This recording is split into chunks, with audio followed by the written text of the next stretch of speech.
पहिला फोटो बघा.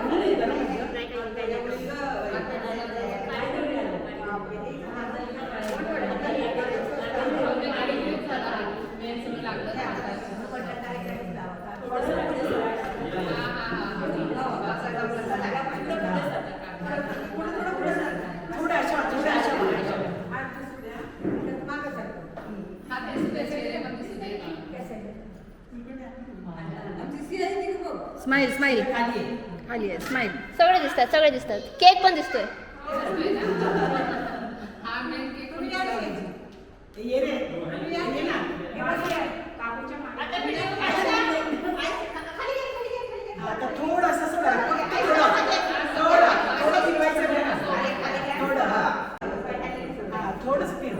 चालू आहे ना. हो हो चालू आहे.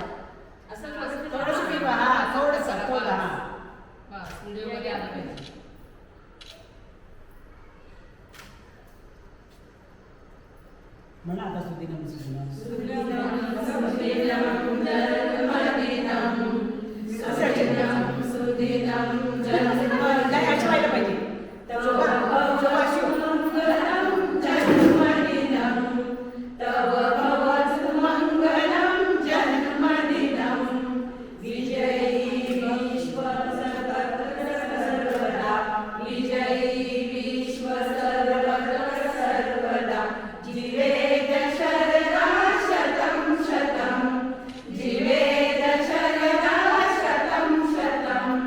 जीवेद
नाही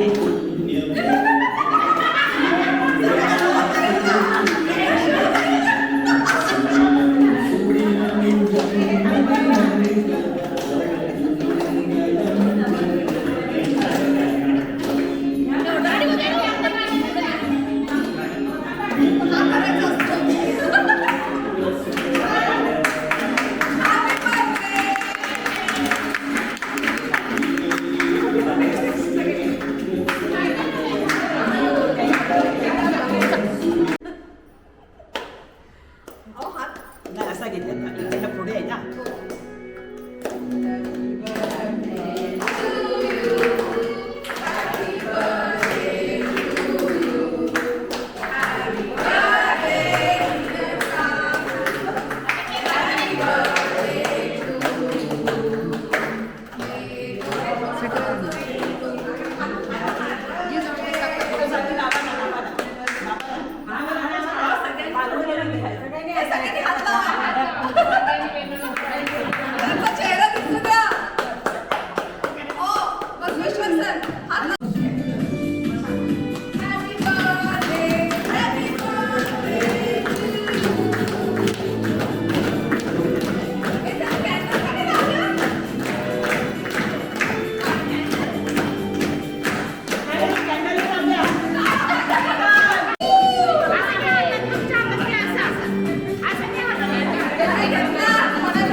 नमस्कार नमस्कार माझ्या सर्व मैत्रिणींना नमस्कार. आज माझा 65वा वाढदिवस मी आज माझ्या मैत्रिणीसोबत साजरा करणार आहे आणि 66व्या वयात पदार्पण करणार आहे. खूप छान वाटतं आहे. तसं बघायला गेलं तर आयुष्य म्हणजे काय, जन्मापासून खूप सुखी आयुष्य असलं म्हणजे चांगलं तर खरंच नाही, आणि जन्मापासून खूप दुःखी आयुष्य असेल तर चांगलं तर खरंच अजिबात नाही. सुखाचा आणि दुःखाचा दोन्हीचा जेव्हा आपण अनुभव घेतो तेच खरं आयुष्य. त्यात जे अनुभव आलेले असतात, काही वाईट असतात, काही चांगले असतात, काही बरे असतात, काही कटू असतात, अनुभव आलेले असतात. तसं बघायला गेलं तर माझा आयुष्यातला प्रवास म्हणजे पहिला मुंबईपासून सुरू झाला आणि नंतर लग्नानंतर पुणे आमच्या दोघांचा प्रवास सुरू झाला. मग 2चे 3 झालो. वेगळा तो आनंद काही वेगळाच होता, छान होता. परत काही काळाने परत 3चे 2 झालो. मग काही वर्षांनी 2चे 1 झालो. पण मनात जिद्द धरली आणि परत माझा प्रवास सुरू केला. खूप छान वाटतं जिद्दीने आपण प्रवास करतो तेव्हा. आणि त्यानंतर पुणे सोडले आणि शिरगावमध्ये स्थायिक झाले. पुण्यात मी खूप रुळले होते. खूप मैत्रिणींचा आमचा समूह होता. खूप काही शिकायला मिळाले. आमचा आध्यात्मिकाचा ग्रुप, योगाहास्य ग्रुप, सांस्कृतिक कार्यक्रमाचा ग्रुप, महिला मंडळ, भरपूर शिकले. पण पुणे सोडून इथे शिरगावमध्ये स्थायिक होण्याचा माझाच निर्णय होता. 38 वर्षे पुण्यात राहून म्हटले नवीन घराचा अनुभव घ्यावा. नवीन काही कळत नव्हते, मन रमत नव्हते. परत पुण्यात जावे का असा विचार करत असतानाच ज्येष्ठ नागरिक संघात गेले. त्यातूनच मग योगा ग्रुप झाला आणि आता तर इथेही मैत्रिणींचा ग्रुप झाला. भरपूर ओळखीही झाल्या. पण पुणे तिथे काय उणे हे मात्र खरं आहे. मनाचे निर्धार केला आणि म्हटले थांबायचं नाही गड्या, थांबायचं नाही. म्हणून मी परत एकदा म्हणते, भूतकाळात काय झालं याचा विचार करू नका. भविष्यात काय होईल हे त्याचा विचार करू नका. पण वर्तमान काळातला आनंद जरूर घ्या आणि आनंदाने जगा. इथेच मी थांबते. धन्यवाद.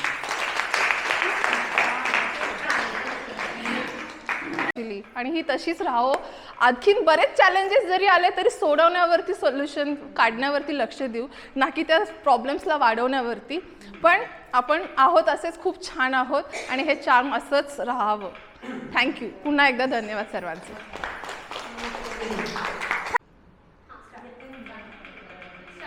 आपल्या योगामधलं फेमस वाक्य आहे, अभी तो मैं जवान हूँ. हे जर वाक्य कोणाला तंतोतंत लागू होत असेल तर ते आमच्या मनुष्य मॅडम. त्यांचा आज 65व्या वाढदिवसानिमित्त आपण इथे सर्व एकत्र जमलेलो आहोत. तसा त्यांचा आणि माझा परिचय याच्या आधी नव्हता, पण एक मनुष्के असं मला माहिती होतं. मला त्यांचं नावही म्हणजे अगदी काळ परवापर्यंत माहिती नव्हतं. एक मनुष्के मॅडम म्हणून अशा कोणतरी मॅडम योगामध्ये आहे ज्या चार्मिंग आहेत आणि त्यांचं नाव सतत कानावर यायचं. पण त्या कोण आहेत असं कधी भेटायचं, कधी योग आला नाही, कारण मी योगा ग्रुपमध्ये नव्हतो. मग हळूहळू काही कारणामुळे मी योगा ग्रुप जॉईन केला. 1 वर्ष झालं, पण असं वाटत नाही 1 वर्ष झालं, खूप दिवस झाले असं वाटतं. पण 1 वर्षापूर्वी मी योगा ग्रुप जॉईन केला आणि मग त्यानंतर आल्यानंतर समजलं की हां, या मॅडम आहेत. आणि ज्यांच्यामुळे एकदम अवघड आसनसुद्धा सोपं होऊन जातं त्या मनुष्य मॅडम. म्हणजे त्यांच्या जोक्स असतील किंवा त्यांचं वेळोवेळी थोडंसं कौशल्य असेल किंवा थोडं हसवण्याचे असेल, त्यामुळे एखादं अवघड आसन करतानासुद्धा जर त्रास होत असेल तर त्यांच्या जोकनी पुन्हा एकदा थोडंसं रिलॅक्स वाटतं. अशा मग त्यांचं थोडंसं त्यांच्या सहवासात आलो, त्यांच्याशी बरंच बोलणं झालं. मग कळालं, बघा खूप वेळा आपण ऐकतो की एकटं आयुष्य जगणं खूप अवघड आहे, पण ते अवघड नाही आहे जर तुम्ही त्यांच्याकडे बघाल तर. म्हणजे असं खूप वेळा ऐकायला मिळतं की म्हातारपणी एकटं आयुष्य जगणं नाही अवघड. तुम्ही त्यांच्याकडे बघा, ते ज्या पद्धतीनं आयुष्य स्पेंड करतात, जसं ते प्रत्येक क्षण वागतायत किंवा एकदम तरुणांना लाजवतील अशी ऊर्जा त्यांच्यामध्ये आहे.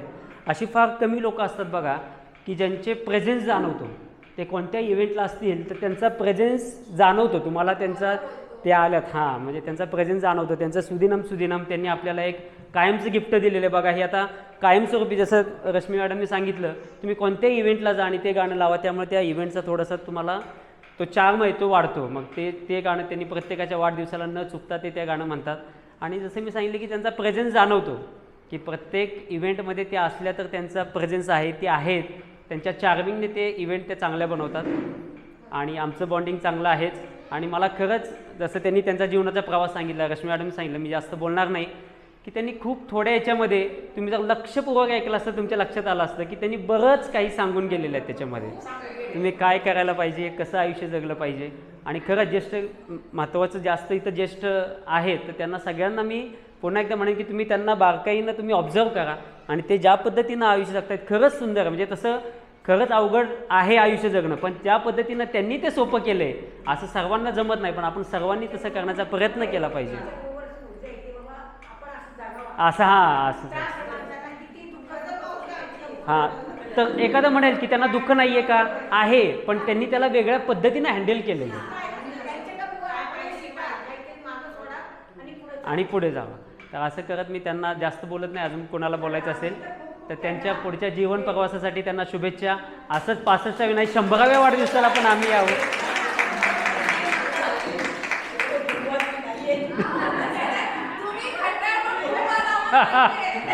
पण आज चांगलंच बोलायचं ना बड्डे म्हणून.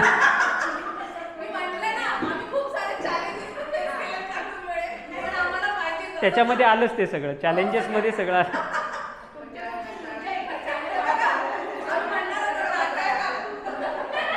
तर त्यांना भावी आयुष्यासाठी शुभेच्छा आणि थांबतो.